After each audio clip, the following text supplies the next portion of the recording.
Hey guys, what's going on? It's your boy Angel R talking. I'm once again joined by my man Danilo. Hello, What's up, hello, Danilo? How you doing? hello. How are you, brother? I'm doing fantastic. Thank you for having me again in your podcast. What Th- an honor. We're, we are podcasting each other back to back.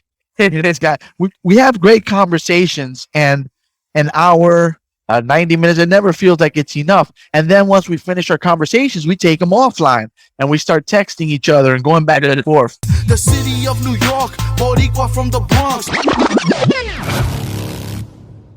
Yeah. So I was like, episode 41. It's a little bit softer than episode 42. What's going on? And then you'll check it out. Oh, yeah, it's a little bit lower than the other one. And we keep like giving each other's feedback. And I'm a huge fan of your podcast. I listen to all of the episodes on a weekly basis. So yeah, huge fan, huge fan. oh, thank you. Likewise, the latest guest.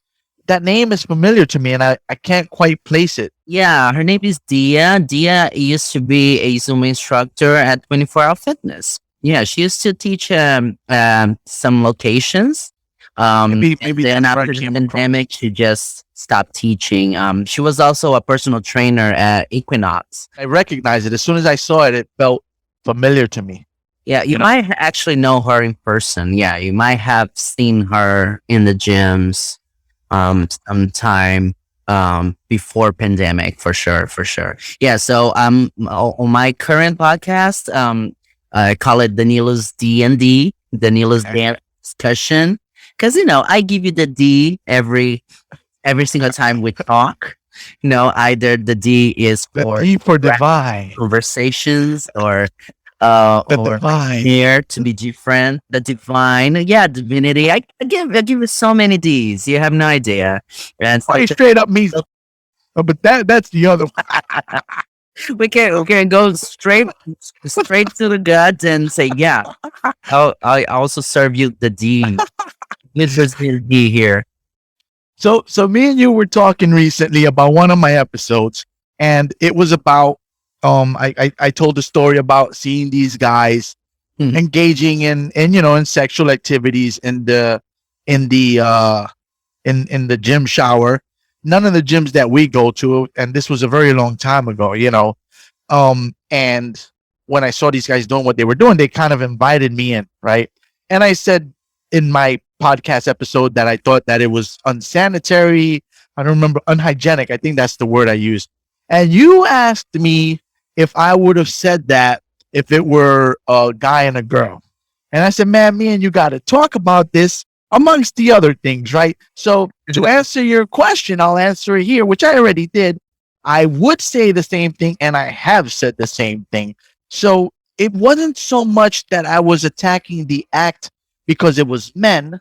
It's more of a attacking the act because it's in a public space where we all go and shower. You know what I mean? So like I may find a woman attractive and I might want to hook up with her, but I don't know her, right? I don't know what's going on. So I don't necessarily want to bathe in any bodily fluids from anyone whom I don't know, or you know what I'm saying?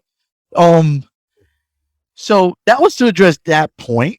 I would view, in fact, I stopped going to Spa Castle, which I love going to Spa Castle. By the way, I love that place for the same reason. I had seen that there was I don't know if it was prostitution or just straight up hooking up, but people hooking up in the places where we swim, where we bring our kids to swim, and and it was men and women. And to me that's just nasty. Like I don't know these people. It just seems unsanitary to me, and you know I wanted to be clear on that because I didn't want anyone, you're my friend, and I certainly don't want, I don't want anyone to be under the impression that it's because of the two men or whatever. Yeah, listen to that episode. You actually already justified that. You even said, "Oh, and by the way, even if you were a straight couple, I would have had the same reaction."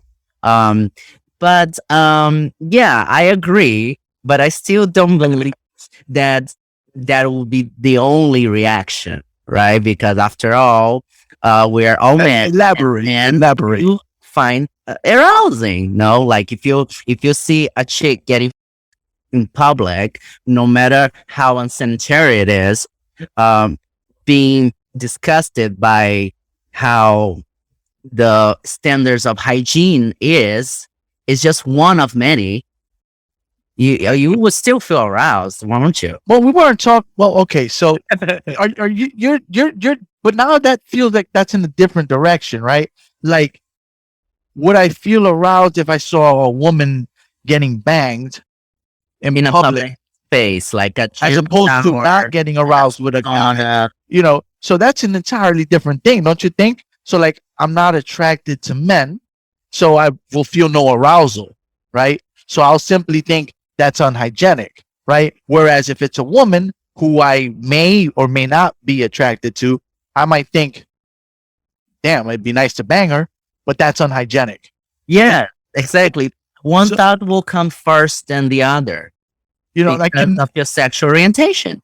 That's my point. That was the only point I was trying to make. I see. Yeah, But I get you, and you were very clear about your point too. Yes, but yeah, I also, get that. I playing get like that. the devil advocate here.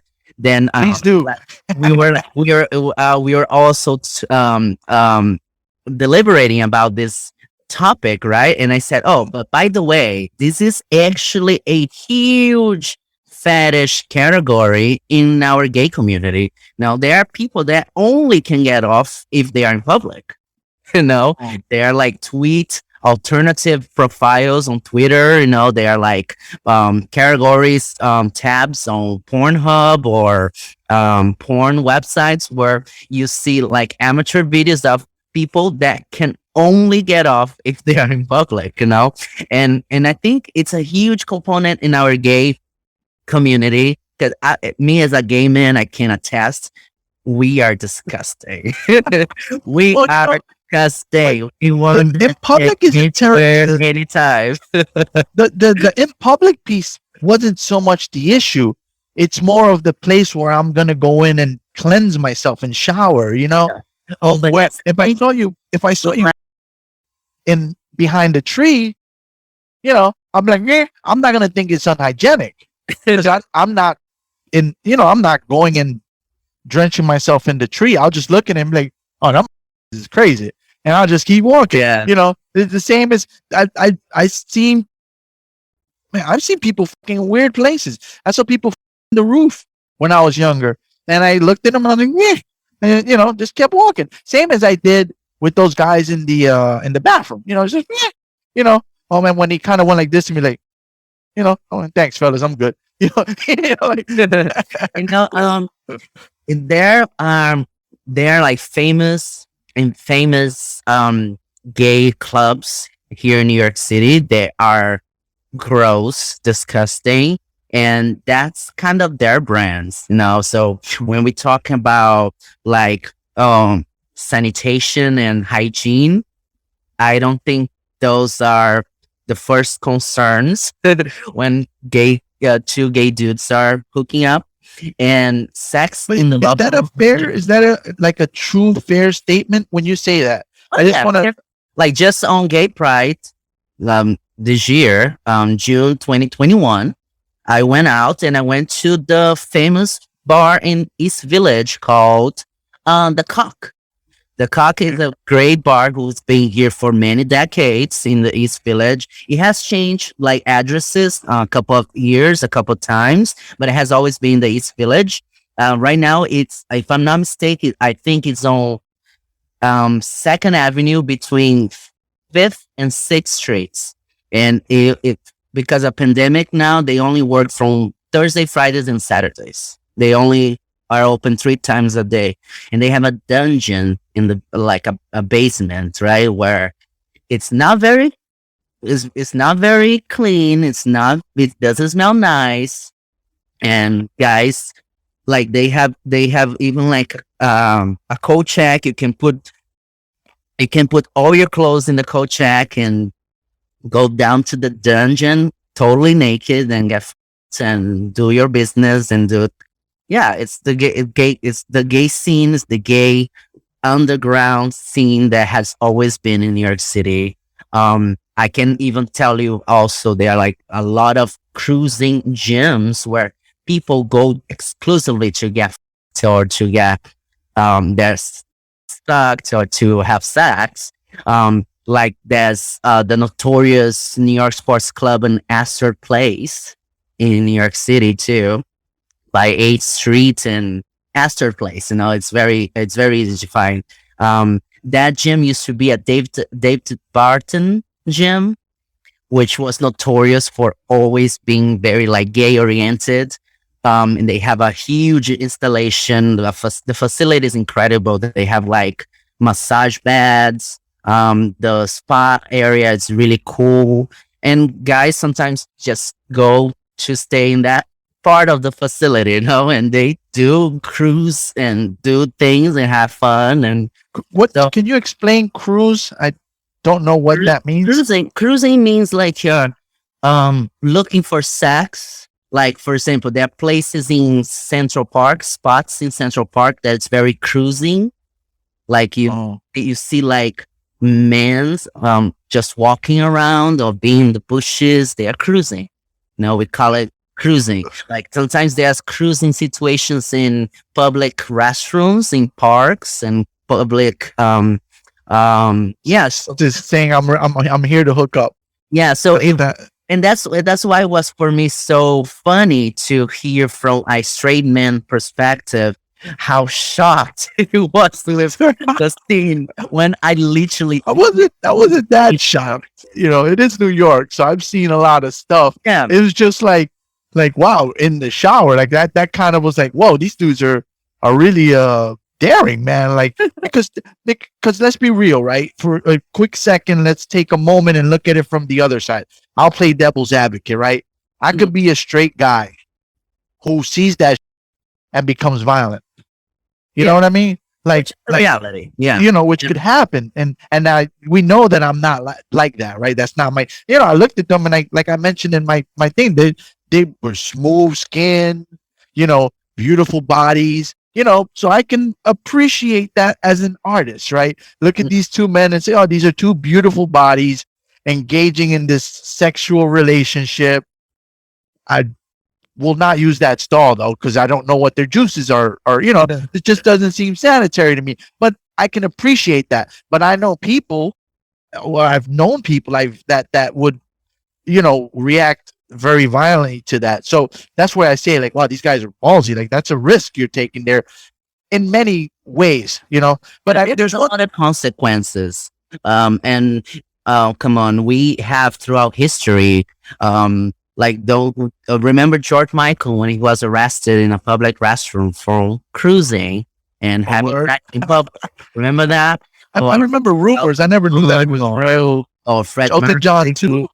Yeah, like it's part of the culture, especially because in the early years we were like, it was forbidden, right? It was taboo. It was frowned upon. You know, nowadays it's a little bit more in your face because we're still Evolved, right? we're still clean. Yeah, like let me say that I don't cruise that often because I luckily now I have my own apartment. I am an adult, and if I want to get laid with a gentleman that I just meet in a subway, or like I do have like casual sexual encounters, I bring them home. Like I don't actually like the public fetish community. That's not my thing, you know, but I have done it in the past, and I can tell you from the perspective of a gay man, this is constantly present everywhere you go. And the reason you actually don't see it very well, because you're not gay. So for you, you don't actually see that, that sexual appealing to it, no? Like, cause a gay man, when they're horny, they will find another fellow horny man either in a public restaurant or some spot in Central Park. They will know where to go, you know, or like the gay saunas, the gay bathhouses. No, I particularly went to Fort Lauderdale on Memorial Day weekend this year. I went to the gay bathhouse they have there called the Club, and it's a great place. You can stay up to 5 hours there, and you can get a locker or a bedroom or a suite, and you just invite gentlemen over, and you have drinks. There's a gym, there's things to eat and drink, and there's jacuzzis and hot tubs. There's like Is this stuff exclusively gay? Because I'm a straight male and I never encountered this stuff in the straight world. You know what I mean? Like yes, I because no cruising. You know, like I walk everywhere and I never got cruised. it, it is a very particular thing from our community. I believe has always been there. Yes, and that's and because we're so sexually liberated, that in my opinion, that's why we became the first victims of sexually transmitted infections, Which is HIV. something I want you to talk on real quick. I'm sorry to cut you off because I don't want to miss the opportunity. You wanted to educate people on something called PrEP. I wanted you to Yes. get that. Yeah. It's like we were discussing before. It's something that we could talk for hours and hours, right? Because it is a fascinating topic, especially for a straight person to hear this. But gays have sex all the time, and yes, we are a little bit reckless. But there are also ways to minimize the risks, right? Especially in 2021, there's a great tool where people can have a pill and not get HIV anymore. No, it's This is like guaranteed. it's guaranteed. Yes, like because once you take it on a regular basis, you have to go see a doctor, and New York City health department can give you PrEP for free, which is a pill you take every day, and it's recommended for people who have a partner who is HIV positive, or for someone who is single but sometimes have sex without condoms, and it makes you it isolates the virus, and you will never get HIV.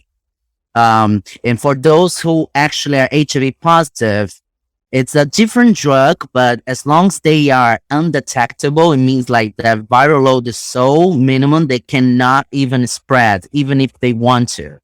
No, so the goal is to always be, if you're HIV positive, undetectable. That means your amount of HIV in your blood is so little because of this drug that you cannot pass to anyone, even if you want. There's no way.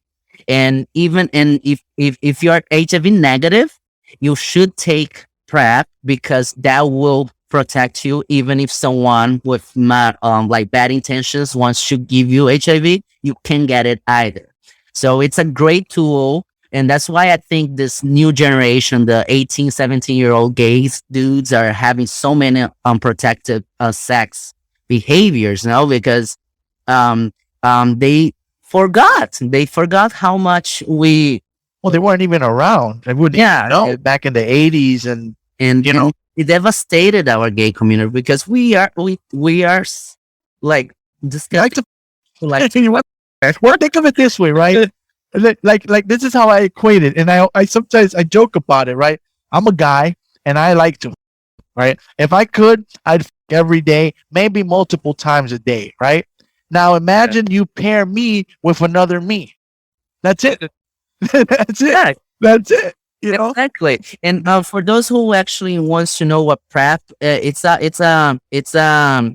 called pre-exposure prophylaxis. It's a medicine that people at risk for HIV take to prevent getting HIV from sex or injection drug use. It's actually part of the Department of Health, and people nowadays, straight or gay, can get it for free upon seeing a doctor and discussing. Of course, it still do not prevent you from getting all the other STIs. Another thing that I corrected you, Andrew, is like Right. we don't say anymore STDs. We don't say diseases. We say sexually transmitted infections. Like, so a PrEP will not prevent you from getting syphilis, gonorrhea, chlamydia, hepatitis B and C, so people are still taking chances because all those infections are treatable, and they just don't want to get HIV. But ideally, use condoms with randoms. If you enjoy public sex with strangers, you should wear condoms, and at least that's my personal take on the subject. And yeah, it is present everywhere, Angel. It's unbelievable. Yeah, Maybe because I don't have abs anymore, it's not being advertised to me anymore because I got fat. But when I was lean, I saw it a hell of a lot, man. You have to cover that. I told you, I find you very sexy, a very handsome man, and there's a whole community of gay guys there too who only like bears. We call them bears. No, Aren't bears supposed to be all hairy and stuff? And like. Yeah, there's nowadays gays are ridiculous. We put like labels on everything. We have What's a hairless bear? That's a good question. I'm pretty sure there's some name for it. I know there's otters, which is the hairy, skinny dudes. They're called otters. Okay. I know there's the puppies. No, there's the pup community is very present, especially when you go to the Folsom Street festivals in San Francisco or even in New York City in June. There's there's the bears, there's the twinks. The twinks, the muscle queens. There's the twunks, which is a mix of hunk with a twink. Do you know what a twink is? I'd rather not say because I don't want to be wrong, but you tell me. A twink is a slim, young man. A slim, skinny, young dude. Yeah, we call him a twink. But if he has a little bit of muscle, he's kind of a hunk. But he's still slim and young. We call him a twunk. And then we have hunks. We have the muscle queens, the ones that go to circle parties and always stay in groups of 5 or 6, and they're all musculars, and they usually only fuck themselves around or people who look exactly like them. Then we have the bears, who are like chubby, hairy guys who usually go to the gym bar in Chelsea. They are always at gym bar. Yeah, so you have communities according to you can find like the pigs. We have the pigs who like raunchy, disgusting sex, and the pigs usually go to the cock, to the eagle, to the paddles. Notorious, famous sex destinations in New York City. So there you have Fascinating. Guys, this was the NYC Talking Quickie with Danilo. Hi guys, nice to meet you. We just did a quickie, and as always, it's a pleasure talking to you, man. And yeah, man, whenever you want to do any random ones like this, we'll jump on and get it going. Appreciate you, bro. I'm always here at your service. Thanks for having me. Bye, guys. All right, brother. Thank you. You are listening to the NYC Talking podcast. www.nyctalking.com. Please like NYC Talking on Facebook. Please follow Angel R Talk on Twitter and Instagram. We are NYC Talking, the realest lifestyle blog ever. Thanks for listening.